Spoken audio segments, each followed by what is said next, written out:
My content has racked up over 450 million views across TikTok, Instagram, and YouTube, with over 700,000 followers across platforms. I'm Gani from Step, the banking platform on a mission to improve your financial future, and today I'm reacting to some of the most viral money-related TikToks to find out if they're actually teaching you something useful or just straight up giving you bad advice. So let's get to it. How much did you guys put down? Zero. How much are you guys paying per month? 580. 580. How long are you guys financing for? For 287 months. All right. Congratulations for the Mercedes C300. Thank you. Oh my goodness, we're starting off strong. And this honestly has to be rage bait because if not, it's insane. Let me do some calculations. 287 months is almost 24 years. And with a $580 payment, they'll end up paying over $166,000 for the car. A 2025 Mercedes C300 retails at only about $48,000, which means they will be paying about $118,000 towards interest alone. Bruh. Okay, so this has to be a joke because there's no way someone would actually make this deal. But in reality, there are a ton of people who buy cars they can't afford. Because unfortunately, you could walk into a car dealership right now with $0 and walk out with a brand new car. But your car payment is gonna be like $900 a month for the next 6 years. Please don't do this. Ideally, when buying a new car, you should be following the 24-10 rule, which means coming in with at least a 20% down payment, paying off your car in 4 years or less, and making sure less than 10% of your monthly income goes towards your car, including the loan payment, gas, car insurance, and all that. Don't be like these people. If you're in your 20s and you keep consistently seeing people and you like, oh my God, how are they doing all this? How are they affording all of this? Blah, blah, blah. And you're really confused and you're trying to figure it out, is really one of two, maybe even three options. The first option is credit card debt. Maybe they swiping them cars. They swiping that card. They probably have $30,000 right now in credit card debt. But they're in Bora Bora. Yup, that's right. So many people use their credit cards like it's free money. But it's not, people. Wake up. Yeah, you'll have fun on that week-long vacation to Bora Bora, but you won't be having fun when you're bumming it for the next year trying to pay off your credit card. The second is rich parents. Don't ever underestimate the power of a rich parent. The third is they might be scamming. They might. Small might. And then the fourth, absolute and final, is that they're really just getting to the money. But that's very low on the total pole. It's probably credit card debt. There are so many ways to access money these days, you never really know someone's actual financial situation. They might have rich parents who low-key fund their lifestyle, they might be scamming people as part of some type of pyramid scheme, or they actually got their money up, not their funny up, and worked hard to make a lot of money. No one really knows, so just focus on yourself. Here are 5 of the money rules that I live by as a financially responsible 25-year-old. You can splurge on housing or a car if you value either of those, but you can't splurge on both and expect to get ahead financially. Only spend on coffee when I'm going to sit down and work at a coffee shop or meeting a friend there. If I'm not working or socializing, I'm making it at home. Always buy Wi-Fi on a plane, but only on your laptop. The $12 I spend on plane Wi-Fi gives me some of the most productive hours on my computer. Your food and drink budget is for socializing, so every time you get takeout, you're agreeing to socialize less. And last, if the money isn't being saved for something specific, it gets invested. Follow for more. Okay, so I really like these rules that she made for herself, and I'll tell you why.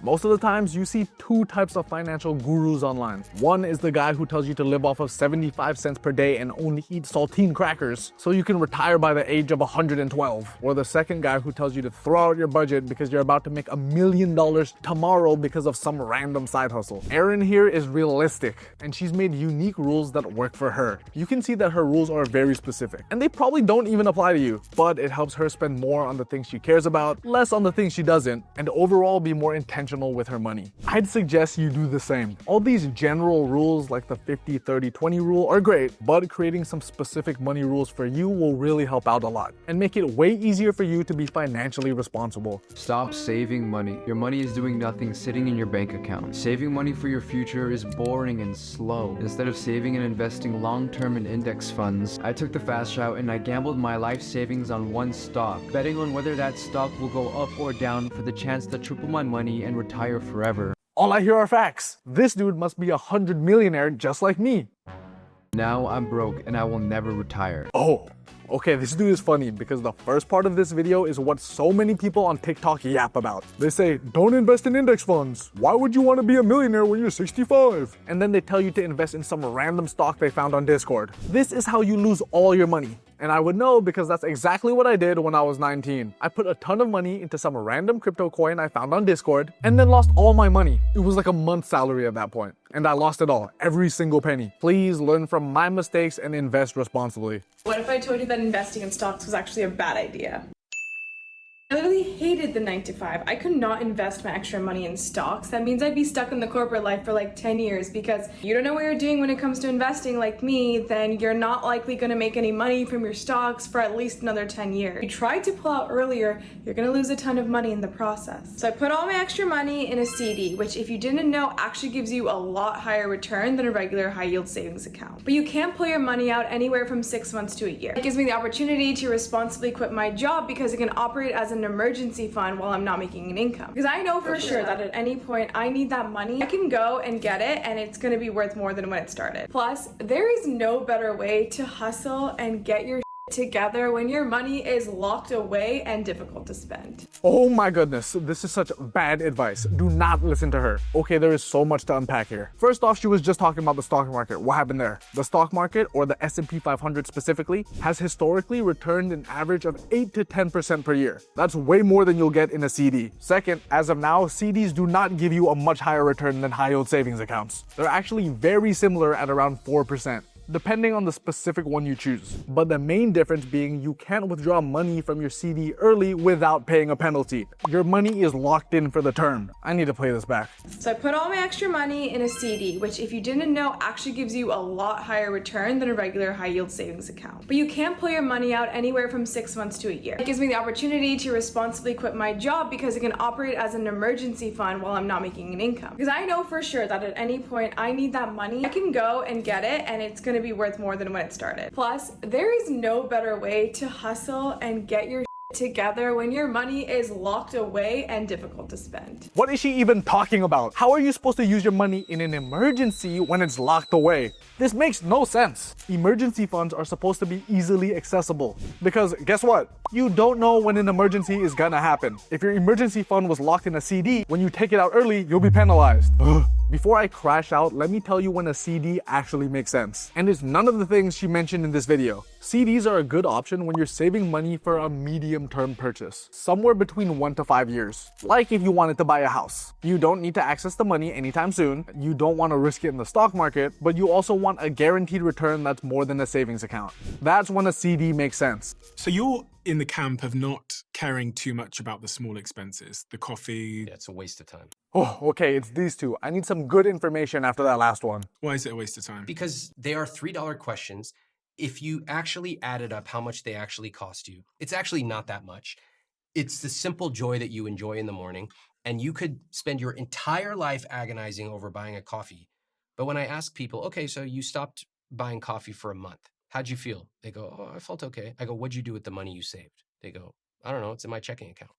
Not only do you have to make the decision every single day to save on these tiny little things, you then have to properly invest that money, and you have to do this every single day for the rest of your life. What if we just got 5 critical decisions correct for the rest of our life and didn't have to worry about coffee? Why are we playing so small? Let's talk about, are we investing? This is why I like what Ramit teaches so much, and why I tell everyone to read his book. He talks about focusing on the big things, the things that will actually move the needle. So instead of worrying about spending a few extra dollars every day, focus on things like investing 20% of your income every month, or negotiating a raise at work, or even spending less on your rent. Yes, saving on the little things does eventually add up, but it becomes a moot point if you're not doing the big things right. Hey stinkers, it's payday again, so let's look at my bank account. I'm not stinky. Today got paid $2,004 and I have a few $100s still in my checking account, so my total checking balance is $2,421. First, I always pay off my credit card in full, and sadly my bill is pretty high right now, mostly because I had to pay $500 for a hotel in Chicago since we're visiting some friends this weekend, and I also had to pay $700 to get my taxes done. And that leaves me with $539, so not enough to put anything into savings, and also not enough to put anything aside for my big bills like rent and my car payment that are coming up. I'll probably have to take money out of my savings to cover my expenses for the next couple weeks, but don't worry about me because I gave up on all of my financial goals long ago.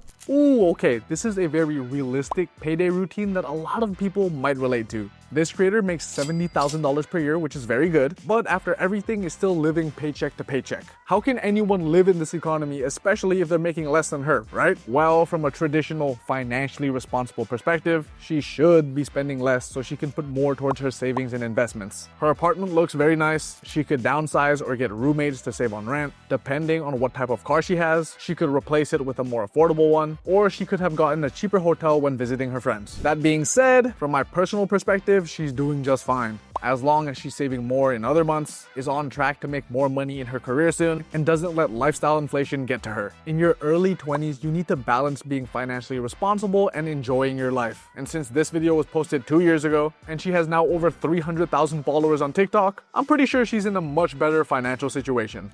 So what's in your retirement today? I don't think I have a retirement account set up at zero. Wait, but the deposit's 3,000 of it was from Fidelity. What was that? That was an old 401k that I had. No. From when I was 18. No, that's incredible. That's incredible from 18. From 18 is exactly what you want.